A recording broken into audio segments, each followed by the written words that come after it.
as we saw on our screens just there, the video of President of Gabon, Ali Bongo, and he was asking the world to make enough noise to secure his release from house arrest. Now, obviously, as we were discussing, the wind that has been blowing. So we asked, what will it take to stop the military in Africa from the recent heightened appetite for coups? When we move down on Twitter, King William says, unless you call Chris Hemsworth Extraction 3. Then we also have, he's lucky to be alive. We also have Abdul, who says they should try and resolve their economy and do away with corruption. Is that possible?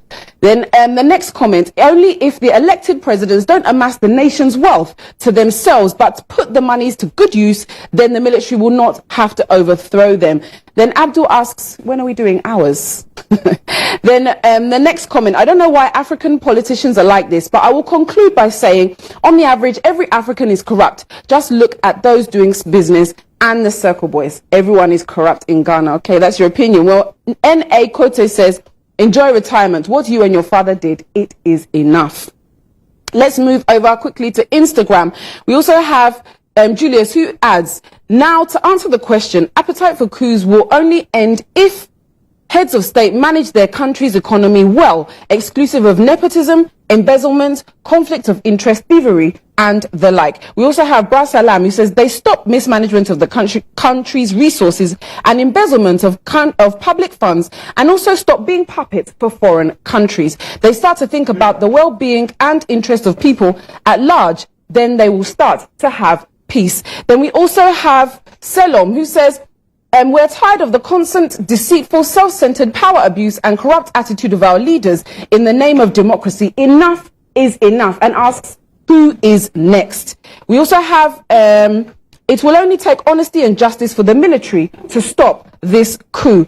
And then the next comment says he should tell his family members.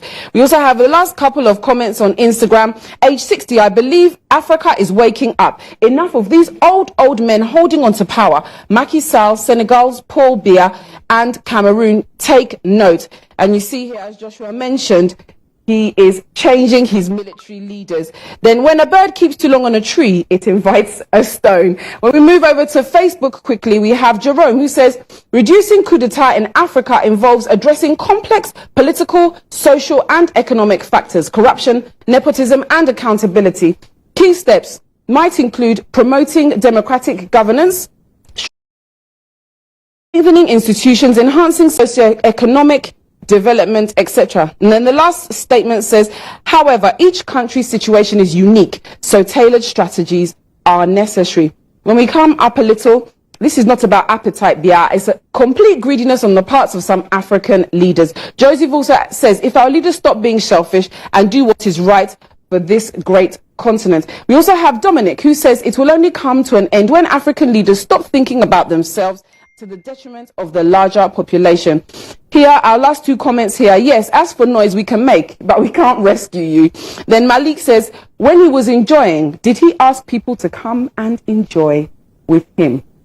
I will end with that question. My name is Nanama Anabempong. Continue to send us your messages on Instagram, on Facebook, and on Twitter. Let's see what will happen moving forward. If the wind will continue to blow, or will remain where it is. Joshua, back to you.